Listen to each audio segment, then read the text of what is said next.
Welcome home to USA Global TV and Radio. Ours is a place where dreams take flight, voices are heard, and stories are shared. This is where cultures meet, connections are formed, and ideas are transformed into action. This is your destination for authentic storytelling, diverse perspectives, and meaningful conversations. We're where global stories unite and bridges are built beyond all borders. Discover our world of education, entertainment, hope, and inspiration. Together, we're building bridges worldwide. Subscribe to our USA Global TV channel and download our USA Global TV app. Be our guest or join our team. Visit usaglobaltv.com.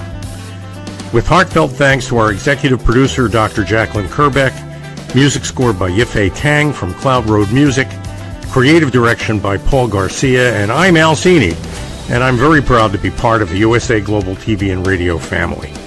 So join us here at USA Global TV and Radio. Make us your home for global connection. All rights reserved. This video and its contents are the exclusive property of USA Global TV and Radio.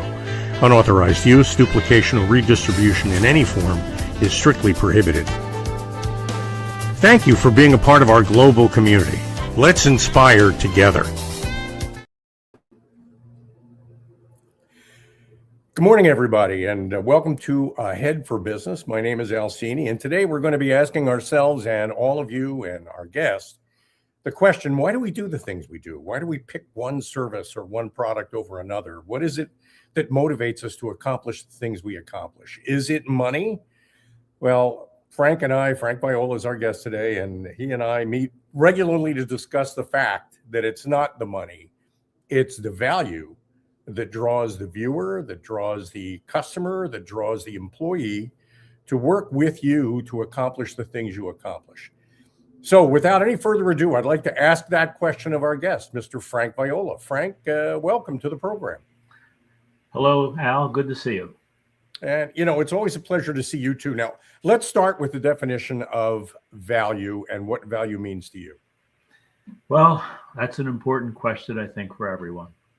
The one thing that we have to get off the table is the fact that value is not primarily economic. Now, there is economic value, but we look at money and we see that dollars and money, and we say that's the value. And really, that's at best a surrogate measure of value. When you look at it, value is really what drives you and motivates you to do what you do at the level that you do it, and what that constitutes as a contribution to the person that you're in relationship with, whether it's a person or a product or a company. It's all the exchange of value. I think that's a great definition, and I want to explore that a little further with you. I know that you're in the process of writing a book. I've seen a few drafts, and you're really well on your way, I think, to making some really valuable points. If the people who are watching the program are running a not-for-profit, then it's obvious that value is the purpose of a not-for-profit. But even for-profit companies are guided and driven by an underlying purpose that makes a difference in the world. And in that book that you're writing, I think you tell a story about Ruth the florist. Maybe you can relate that story and give us an example of what value means. Yeah, Ruth actually probably was a tipping point in me actually considering what constitutes value. She had a small florist shop, and after the birth of our first child, a friend of mine sent flowers to my wife, and they totally overshadowed anything that I had produced, I bought. And so I said to him, how did you get such great flowers? Why did you spend so much money? And after talking to him, he didn't spend much more money than I had, but he said he got them from Ruth, his florist, and I used Ruth thereafter. And her products, whenever I would order flowers or an arrangement from Ruth, they would come in, and the person who received them would always remark about how fantastic they looked and how well they did. So after a few years, her business grew from a small storefront to 3 storefronts, and I got to know her well. And I asked her one day, I said, Ruth, what's the secret of your success? And she looked at me and said, hey, why do you send flowers? And I said, well, thank yous. I'm sorry. Thanks for your business. She said, no, you have it wrong. You send flowers to make people happy. I'm in the business of making people happy, making people happy. And for that, they give me money. And I stunned. That's a true value proposition. She was in the business of making other people happy, trying to make them make other people happy. And she was recognized for that financially. And that's really what you look at in business. That's really, I love that story for a whole bunch of reasons. One of which is I'm thinking, as you're relating that story, that maybe Ruth at some point in her history might take a Six Sigma class. And from that Six Sigma class, she would learn the process of reducing costs so that she produces a more technically reliable product. But there's a heart and soul to the business as she pursues it that's deeper than just pure efficiency, and which is, it's not just about driving a profit. It's about making people happy. Do I have that right? That's exactly right. That's what her mission became. And everything she did supported the mission. And as a result, finances followed. Okay, now you and I have served on a couple of not-for-profit boards, and including one that we've just recently joined, which is Dr. Jacalyn's not-for-profit board. We'll talk about that a little later. But on those not-for-profit boards, your role has always been the management and shepherding of the finances. But that really is in support of the larger mission of the not-for-profit, isn't it? Yes. Take, for instance, the one that we're acquainted with, a charter school. This particular charter school, the charter school movement as a whole, people look at it and they say they educate children and they do it cheaper than our other schools, public schools do, and they have a high degree of accomplishment. That's not the value proposition of a charter school. The value proposition of a charter school really are the other results that come about. That your child receives an education that nurtures them, that encourages them to explore, that supports his growth as an individual. That's where the value is. And the fact that, again, in that charter school movement, the ones that really do it well provide voice to the parent and of the child, of the student. And the problem with public schools so often is the fact that the parents feel they have no voice. So without voice, you don't feel you have a contribution. If you don't have a contribution, you start withholding. And if you withhold, then the system fails. Giving your participants voice, allowing them to add to the value, encourages them to continue to add even more to the value. And that's what the success of a well-run charter school would be vis-a-vis a generally bureaucratic run public school. I like the way you kind of folded the word voice into this. And these are conversations we've had over many years. First of all, I want to say that the charter school that you mentioned, Community Academy of Philadelphia, is a not-for-profit and an excellent investment for people who have money that want to support education that truly makes a difference to the community and to the students. And so that's my plug for CAP, and I hope people will go look up the Community Academy of Philadelphia. They're coming up on an anniversary, aren't they? Well, in just under 3 years, they will celebrate their 40th anniversary as a school. Their charter will be 30 years next year. So we originally got the charter for the school in 1997. It had existed prior to that as a contract school. So the charter will have its 30th anniversary in 2027, and its 40th anniversary as a school 3 years later. That's amazing. And to succeed at that, obviously, they need to watch the pennies. They need to keep their charter because it's something that requires constant attention and regular approval. And they need to stick with their value, which is what is the difference that they make in the community that they serve. So how on the board have you helped with that? What were those experiences like? Well, obviously getting a charter and being able to control the finances and start a startup like we did. Essentially, it was a startup, although it was a contract school before. So we ended up with a charter actually becoming bankable. And eventually we were able to go into the bond market and acquire bond financing to build the school that it currently occupies, and then come through all the travail of a startup, essentially, and to finally getting to the point of having financial stability, so that the finances truly were kept in perspective all along. The students were first and our goals were first, but as the finances became it came well under control, they no longer constituted any type of distraction to carrying out the mission of the school, which was to make a difference of the lives and the students and the community which it serves. And to do that, they need to listen to a lot of voices. There are the voices of the students, the voices of their families, the voices of the parents, the voices of the faculty and the administrators. And all those voices really need to kind of sing in harmony in order to make the school successful, don't they? Yeah. Okay. And that value is what they sing to.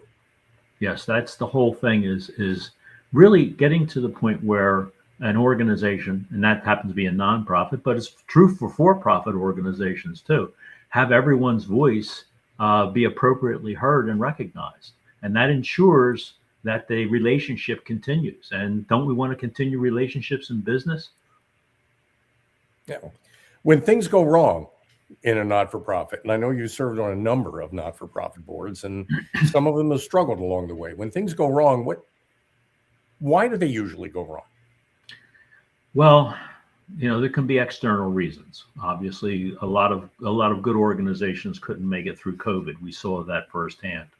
So absent the external reasons, there's always the internal reasons. And usually when you look at it, it's a situation where the organization lost focus of an important element. And the important element could be their finances. It certainly could be. But it also could be, how they go to market. And they go to market in such a way sometimes that it's tone deaf, even to their clients. And this could be true for nonprofit organizations trying to do the right thing, lose the opportunity sometimes to actually listen to their clients, listen to their customers. And at that point in time, they become a failed nonprofit. So it's actually having to have your antenna out all the time and constantly listening to what's going on. And you're in your relationships with your internal relationships with your employees, as well as your external relationships as your suppliers and your customers. And it has to be attuned to that. And that's really, that really is the key to getting beyond any other financial challenge. And of course, COVID came and affected a lot of organizations. There could be an earthquake, there could be a fire. We can't worry about those special causes, but the common causes, generally speaking, are because the organization went deaf. Really, that's a great way to put it. So, and a little later on, we'll have a special guest joining the program whose particular superpower is teaching people how to listen deeply and understand what it is people are actually trying to say and interact with them in a way that actually draws that out. And so I'm going to ask you, though, as a person who's been in service on several boards now through your experience, how is it as a board member for a for-profit or a not-for-profit organization?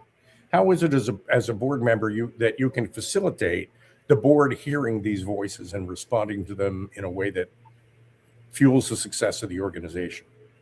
Well, board members,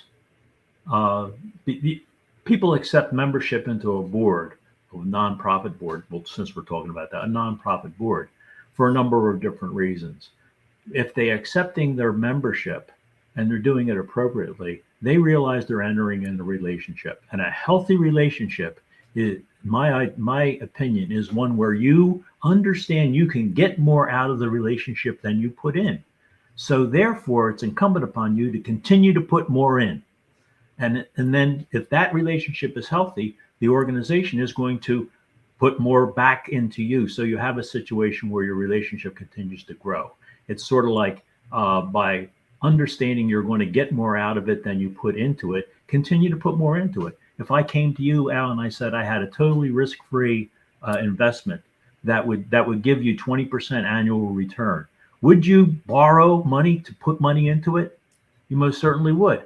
And as long as that return came there, you would go out and find more sources for money. Well, it's the same thing with a board member. The the knowledge, skills, ability, and dedication that they bring should be recognized in a way that they actually feel they got more out of it, they put into it. So how can I put more into it? That's the difference. Yeah, we're living in a world now. It's great. As you were speaking, I was thinking we live in a world now where capitalism has gotten kind of a black eye, where everybody thinks it's just about the money and all that matters is the money. And the focus in the media is how much money people have. So whether you're a millionaire, a billionaire, or a trillionaire is more important than whether you're landing rockets backwards or putting people on the moon. I mean, the whole reason why you do what you do has become subordinate to the money you make while you're doing that. And so in rescue of capitalism, I really enjoy you making the point that money is the fuel. It's not the purpose. It's kind of the fuel, the measurement of achieving that purpose. Do I have that right? Yeah. And since you mentioned it, let's talk about Elon Musk. Since okay. he's at the focus of all it, the first trillionaire, as we say. Well, when you look at it, you start to peel back all of the layers of the individual that constitutes Elon Musk. And I've done this, and I found out that he has a personal mission. And this personal mission, and like anything else, there's pluses and there's minuses, but his personal mission is to build a world of amazing abundance. Now think about that. If your mission is to do such things in the world that it contributes to a world of amazing abundance, then you start looking at, well, Starlink. Oh, that's amazing abundance. Think about that. Neuralink. That's amazing abundance. Think about that.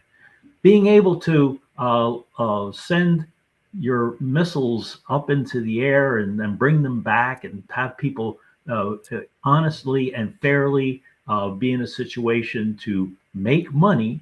But what are they making money at? They're making money at space exploration, possible colonization. They're making money at increasing the ability of people to communicate and to enjoy the internet where it's not possible, or to be able to walk because of be able to recover from nerve and brain damage, be able to walk. These are the things, or have abundant energy, solar energy and things like that. That's what's driving him.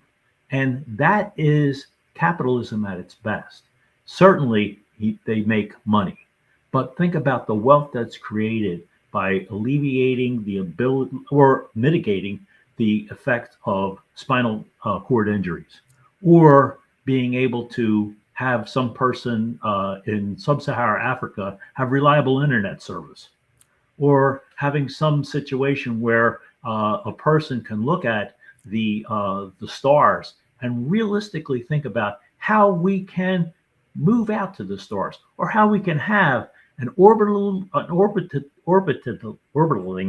AI data center, so it's up there in the air, and we don't have all this controversy about them using up too much energy here on Earth, because they're up in the air, they're orbiting, and the energy's free. These are the things that he's looking at. That's capitalism at its best.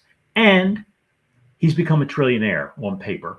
And he's getting a bad rap. People saying no one should be a trillionaire. Well, guess what? How much would it be willing for you to have a person who's a quadriplegic all of a sudden be able to walk independently on their own? Can you put a price tag on that? No, that is, to me anyway, the definition of value. And the value chain that you've just defined for me is the human imagination that leads to an idea, where the idea can make impact to the broader society as a whole, positive impact, to help people and make people more capable, more powerful. And that's worth money. And the money then is magnetically drawn to the idea. And that's what we call an investment. And to me, anyway, that's you've just rescued capitalism, and thank you for that, Frank. And we need to take a break. We're going to take a commercial break, and when we come back, we're going to explore with our special guest a new idea and not-for-profit idea. But let's go ahead to the break, and we'll see you back after that. Great. Some people sell homes. Maria Gallucci helps people find connection, confidence, and a place to belong. As the broker-owner of Gallucci Homes and a Colorado real estate expert ranked among the top 1.5% of real estate professionals nationwide, Maria provides trusted guidance to buyers, sellers, investors, and builders throughout the Denver area and nationwide. But Maria's influence extends far beyond real estate. Raised by deaf parents, she is also fluent in American Sign Language. Her personal journey inspired her book, Raised in Silence, and her commitment to helping people feel seen, heard, and understood. Maria is also the television host of That's What She Said with Maria Gallucci on the USA Global TV and Radio Network, where she leads honest, meaningful conversations with women and guests from around the world. Author, television host, broker owner, advocate. Maria Gallucci brings experience, heart, and authentic communication to everything she does. Visit GallucciHomes.com and RaisedInSilence.com. Maria Gallucci, helping people find their voice, their connection, and their home. Welcome back, everybody, to this special episode of Ahead for Business, where we're talking about value as the reason why people do the things they do, the reason why they select the organizations they want to work for, contribute to, invest in. And we're talking with our guest, Frank Viola. Frank, Maria Gallucci, by the way, is kind of a great example of what we've been talking about, because she's a real estate agent in the Denver area. She was a guest, by the way, a few weeks ago on Ahead for Business. And we learned about her journey as a member of a family that was led by deaf parents, and what she had to overcome and how she had to manage that process, and also learn some skills from it. And one of the things that I think she benefited by there was that she learned how to listen to people more deeply and how to understand what it was they really needed. And that's a point you made, isn't it, Frank? That's an important thing, is being able to listen. And that's really key to how we all operate on this globe. Yeah. So based on that, then I want to welcome our special guest on today's episode of Ahead for Business. My mentor, our boss, the one and only Dr. Jacalyn Kerbeck. Welcome. Thank you for having me. Well, it's a pleasure to have you here. And Dr. Kerbeck, we've been talking about voice and listening. How does that resonate with you? It's something that I live by every single day, is where and how can we give people a safe space to share their stories? That's what we do here. And you're starting a not-for-profit, which is the subject of the first half of our program. A not-for-profit. Maybe you can tell us a little bit about Voices of Humanity. Yes, USA Global Voices of Humanity, giving people without a voice. So thank you to both of you for being board members. And we exist as the nonprofit, which we are a 501c3. Thank you very much. So that we can give people around the world who have something to say and are not able to share that for whatever reason, a safe space to share.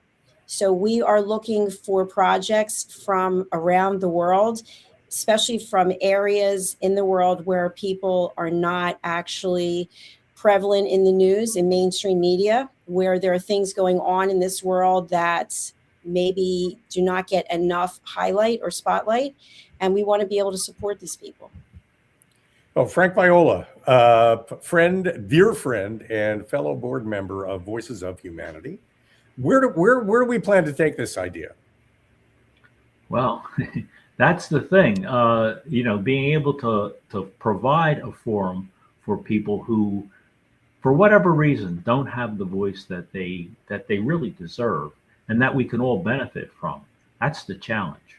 And I remember the old saying when I was in manufacturing and quality control was, none of us is as smart as all of us. And the reality of it is that's true, and none of us speak as well as all of us. So the fact that we shut down or we don't provide a vehicle for many important voices to be heard, we're actually robbing value out of our own lives. Well, and Dr. Jacalyn, how does that resonate with you? I know you had a particular idea in mind, the value that you offer. not just in USA Global TV and Radio, but also in the new not-for-profit venture that you're starting. Where do you see the value contributing most to society? I feel each and every one of us have something in common, which is we want to feel seen. We want to feel heard. And because of the fact that television, what we're doing today, it costs money. There are actual hard costs that are involved. There are times when people don't have access to television. They don't have a television to watch. They might not have a smartphone. They might not even know that this is a way that they could communicate and express what it is that they need. So I feel that by us working together in USA Global Voices of Humanity, that we can actually find these opportunities to give people who have not been heard a place to share their story. So I think with all of the mindset and the brain share that we have with our community here at USA Global TV and Radio, and also with our board members, that we are very well positioned to bring forth projects that are waiting for someone to say, hey, we see you. And I've been contacted already by people saying, you know what, we are a nonprofit and we need some support. We need some spotlight and a place where our people can tell their stories. So in Voices of Humanity, we're looking for, as board members, Frank and I are looking for people to contribute to Voices of Humanity in meaningful ways, invest in the mission of Voices of Humanity. And what is your vision for using the money that we're going to raise in this not-for-profit? To me, we will evaluate as a board the projects that come forth and look at what is the value of moving this project forward. So who will actually be getting a voice, and then that voice will have a ripple effect across their community. And so how many lives can we then touch? And I really truly believe that with all of our experience in fundraising, that we will be able to find money to support as many projects that are viable that come forward. And Frank, from the point of view of somebody who might want to contribute money to this endeavor, what do you think the payoff is to them as an investor, as a contributor? Okay, so the payoff is, again, when we're going to get back to value. And, you know, money is a surrogate measure of value. So, you know, you say, put your money where your mouth is, and where your treasure is, your heart will be there also. And that's really the value proposition. Where is your heart, Mr. Potential Donor or Miss Potential Donor? Where is your heart? What do you feel is important? And with some of your money, we can ensure that a voice is heard that amplifies or explains or actually just details for the first time something that is a heart matter for you. And that heart matter might be something broad, such as giving voice to the voiceless, or it might be something specific. You know, we have, I'm thinking along the lines, there's tens of thousands of diseases that exist that have such a small number of people impacted. And a small number could be like 50,000 people. So in a planet with nearly 7 billion. So if 50,000 people might be affected by a disease that a nonprofit is trying to raise money to address. Well, you know, for you looking at 7 billion, well, 50,000 is not a lot. But if you're one of the 50,000, it's 100%. That's an example. And we know that there's literally thousands of diseases that exist that affect tens of thousands of people. But they're so small with regard to an overall public health discussion that they're never heard. And that's a problem that an organization like the one that Dr. Jacalyn has been so important, so impactful in establishing, an organization that can give those voices, give those entities a voice, so that those who are concerned about the overall health of people can have an opportunity to contribute and give them voice, so that they could raise the money that they need to possibly mitigate the effects of many of these diseases that exist that literally affect tens of thousands of people out of the 7 billion, and consequently don't get heard. Yeah. Dr. Jacalyn, I know that's a topic that resonates with you. Maybe you can spend a little bit of time on that particular project and how we might be able to develop it. Absolutely. Thank you, Frank, for bringing that up. I'd love to dovetail off of that. We currently have two shows, which are This is Floxed and Beyond Survival. Both are hosted by Talia Smith. And these shows really bring light to the fact that here in the US and all over the world, people are impacted by serious, life-changing, sometimes deadly reactions to pharmaceutical drugs, one of them being Cipro. And so that's how This is Floxed was born. And so what I really have learned from Talia and the guests that she has had and will have, and the people who join in from all over the world, is that people are suffering in plain sight. We don't have to go to another country. Right here in the US, we have people who are paralyzed, who are disabled by following doctors' orders. And I feel that it's important that we hear those voices so that we can collectively look at making a change. For example, to black box drugs. Why are they still on the market?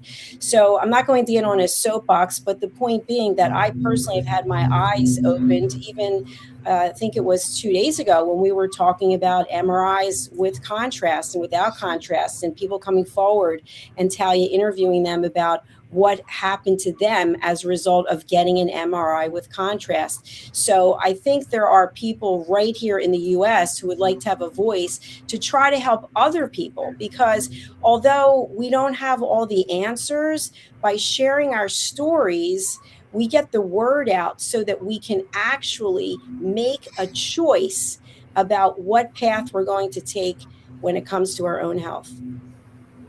That's very promising, and that's something I think we'll all be really proud of when we finally manage to get that launched. And I'm looking forward to working with both of you and getting that launched very soon.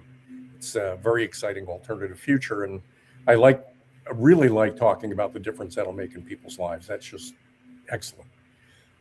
Thank you, Dr. Jacalyn. And Frank, I want to talk a little bit more about you and your background. I know that you're a business consultant, and there are not-for-profit leaders out there and for-profit business leaders out there who don't know it yet, but have learned based on our conversation today that the value you bring as an advisor to those businesses is connecting the money with the purpose, with the idea.